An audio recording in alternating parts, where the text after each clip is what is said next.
Bonjour tout le monde! Aujourd'hui, je te montre une routine de mobilité et de flexibilité pour le haut du corps. On va venir s'adresser à la région thoracique du dos, donc le haut de la colonne, aux pectoraux, aux épaules, aux biceps et aux triceps. Bref, si tu veux venir gagner en souplesse dans ces régions-là et que tu veux aussi augmenter la mobilité au niveau de tes épaules, cette routine est pour toi.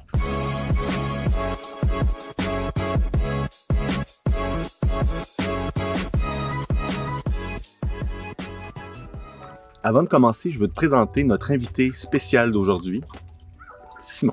Simon va être présent tout le long de la routine pour commenter ce que je fais et pour te dire les points importants de chaque exercice. J'espère qu'il va être à la hauteur parce que sinon, je vais devoir trouver quelqu'un d'autre.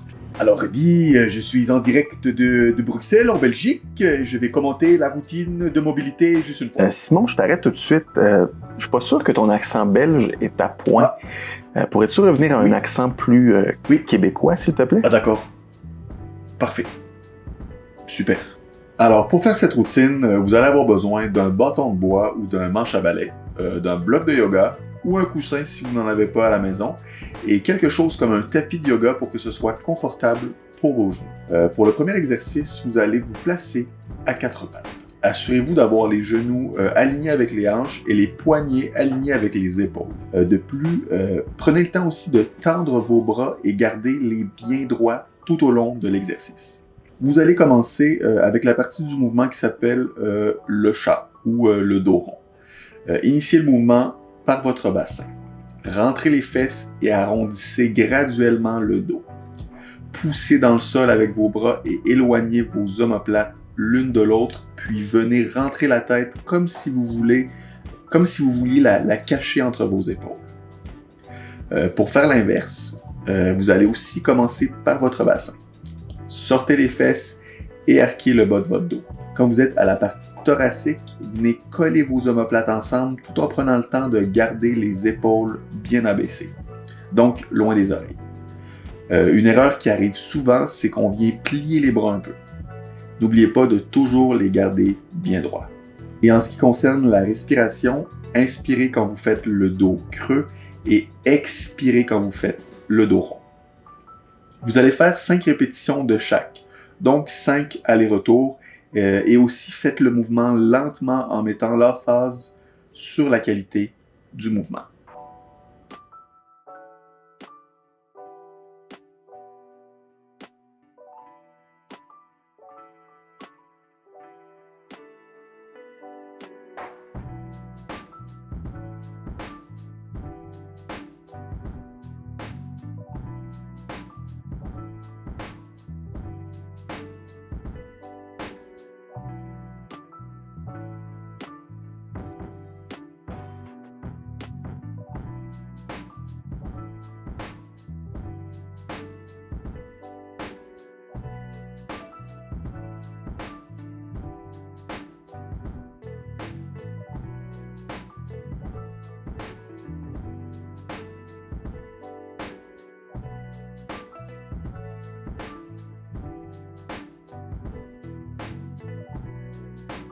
Le prochain exercice va aussi s'adresser à la colonne, mais plus particulièrement à la région thoracique de celle-ci.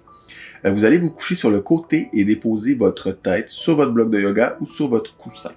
Assurez-vous d'avoir vos épaules et vos hanches bien alignées une au-dessus de l'autre. Commencez par aller chercher loin devant vous avec le bras du dessus pour ensuite dessiner un gros cercle au-dessus de votre tête et vous rendre de l'autre côté pour ensuite revenir de la même façon.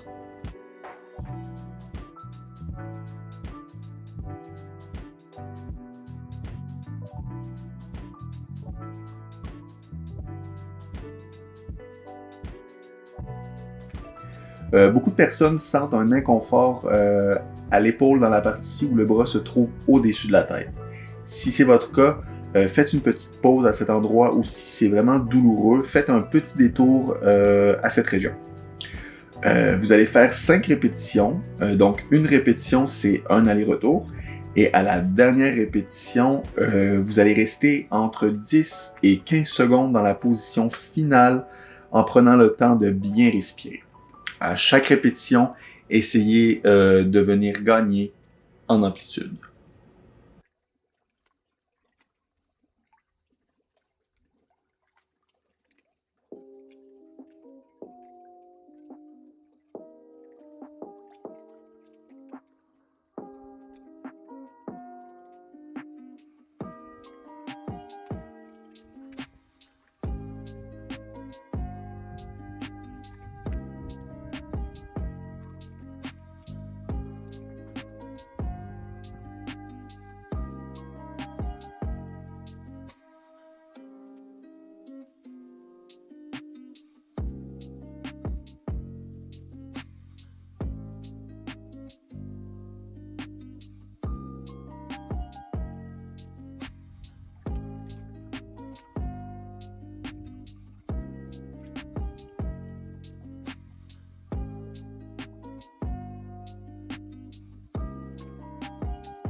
OK.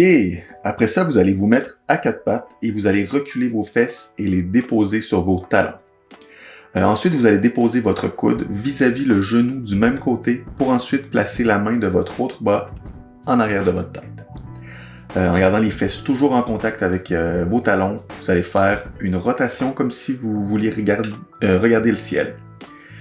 Et là, ce que je vais vous demander, c'est de rendre cet exercice actif et non passif. Vous ne voulez pas pousser avec votre coude dans le sol. Vous voulez faire le mouvement en utilisant les muscles du haut de votre dos. L'intention ici est de contracter ces muscles pour essayer de vous amener plus loin dans le mouvement. Donc, à chaque répétition, vous allez rester 5 secondes à la fin du mouvement et vous allez activement contracter vos muscles sans vous aider de votre coude au sol pour gagner en amplitude. Vous allez faire 5 répétitions de chaque côté.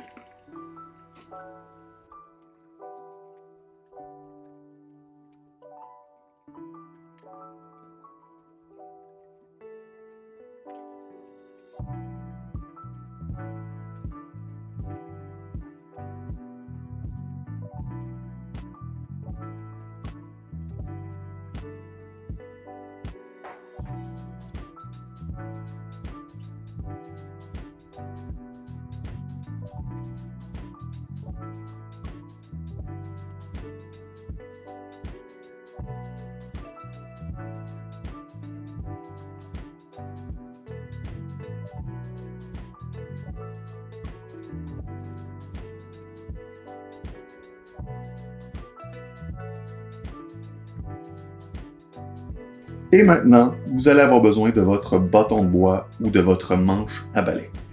Prenez le bâton avec la paume de vos mains orientée vers vous et à une distance plus large que vos épaules.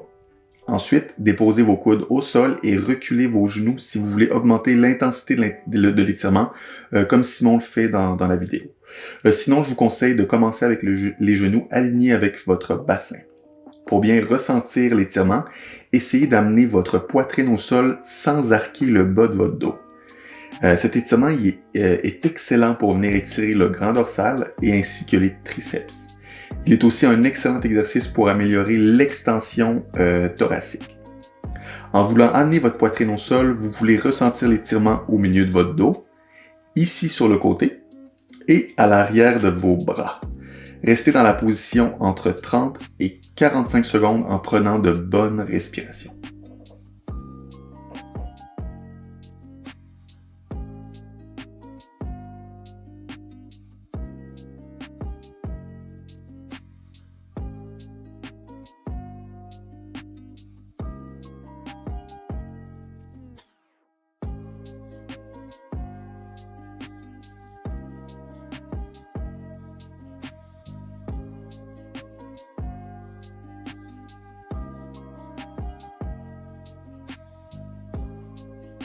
Ensuite, déposez votre bâton et placez-vous à genoux.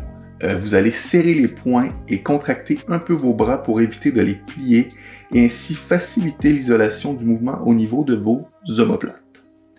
Vous allez élever vos épaules au maximum, les amener vers l'arrière et venir coller vos omoplates ensemble pour ensuite les abaisser loin de vos oreilles et finalement les amener vers l'avant. Bref, vous voulez faire de grands cercles avec vos épaules. Faites 5 répétitions dans un sens pour ensuite faire 5 autres répétitions dans l'autre sens.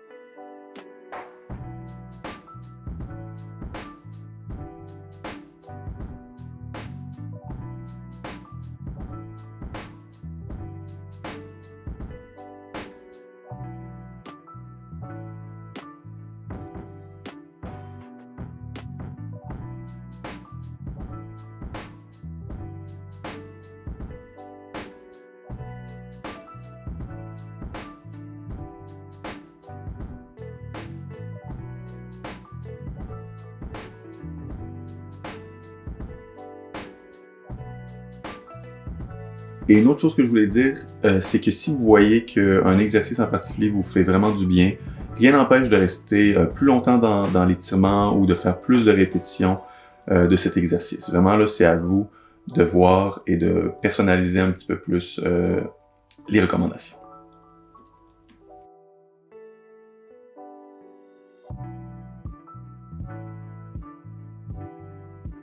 Maintenant, vous allez prendre encore une fois votre bâton ou votre manche à balai pour faire des dislocations d'épaule. Et ne vous inquiétez pas, cet exercice n'est pas dangereux. Au contraire, il est un excellent exercice pour vos épaules. Je vous recommande de commencer avec une prise très large avant de penser à rapprocher vos mains. Commencez par élever vos épaules pour ensuite amener le bâton en arrière de vous. À la fin du mouvement, collez vos omoplates ensemble pour ensuite revenir vers l'avant. À chaque fois que vos bras seront au-dessus de votre tête, pensez à élever vos épaules. Un point très important sera de toujours garder les bras bien droits. Si vos bras plient ou si le mouvement n'est pas fluide, élargissez votre prise.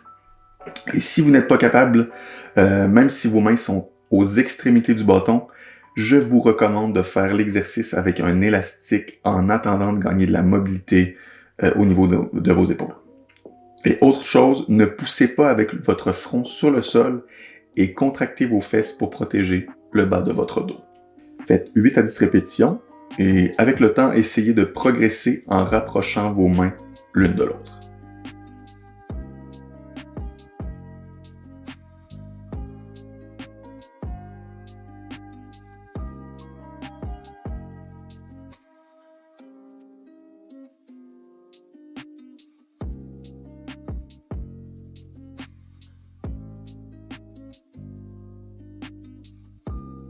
Après ça, asseyez-vous par terre et placez vos mains en arrière de vous avec les doigts orientés vers l'arrière. Initiez le mouvement en poussant vers le bas avec vos mains et vos talons pour ensuite monter vos fesses dans les airs. Le point important sera de venir coller vos omoplates ensemble quand vous êtes à la fin du mouvement et aussi de contracter vos fesses quand vous êtes en haut. Vous ne devriez jamais ressentir de douleur. Si c'est le cas, réduisez l'amplitude du mouvement. Cependant, vous risquez de ressentir un étirement au niveau de vos biceps et de vos épaules. Et vous voulez aussi avoir les coudes droits et contractez vos bras pour protéger justement l'articulation du coude. Faites 5 répétitions et après la dernière répétition, déposez vos fesses au sol et avancez les fesses à l'aide de vos talons. Pensez à garder les omoplates collés ensemble et à gonfler le torse, à bomber le torse pour accentuer l'étirement. Pour intensifier l'étirement, vous n'aurez seulement qu'à avancer vos fesses encore plus loin ou à rapprocher vos mains l'une de l'autre. Et si c'est inconfortable au niveau de vos coudes, allez moins loin avec vos fesses ou éloignez vos mains l'une de l'autre. Restez dans l'étirement entre 30 et 45 secondes.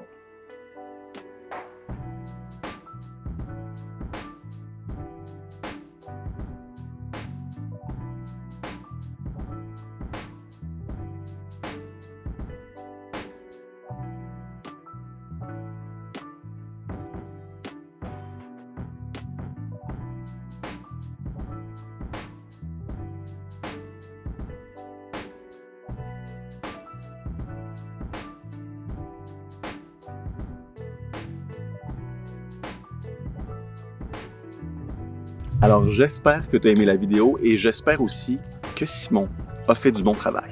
Et dernière chose Simon, tu conseilles de faire cette routine à quel moment? Elle peut être faite avant un entraînement de calisthénie pour le haut du corps ou de handstand, durant une journée de repos, après une journée de travail ou au réveil. Super, et tu recommandes de la faire combien de fois durant la semaine? Je dirais au moins 3 fois par semaine si les gens veulent voir une amélioration. Et s'ils veulent la routine en version PDF, tu peux leur dire que j'ai fait un résumé avec des photos de chaque exercice. Ils ont seulement à cliquer sur le lien sous la vidéo pour le récupérer. Alors, c'est déjà la fin. N'oublie pas de commenter si tu essayes la routine et que tu veux me donner ton avis. Et on se dit à la semaine prochaine pour une autre vidéo du vendredi. Alors, oui, je suis en direct de Bruxelles, en Belgique, juste une fois. Et je vais commenter la routine juste une fois.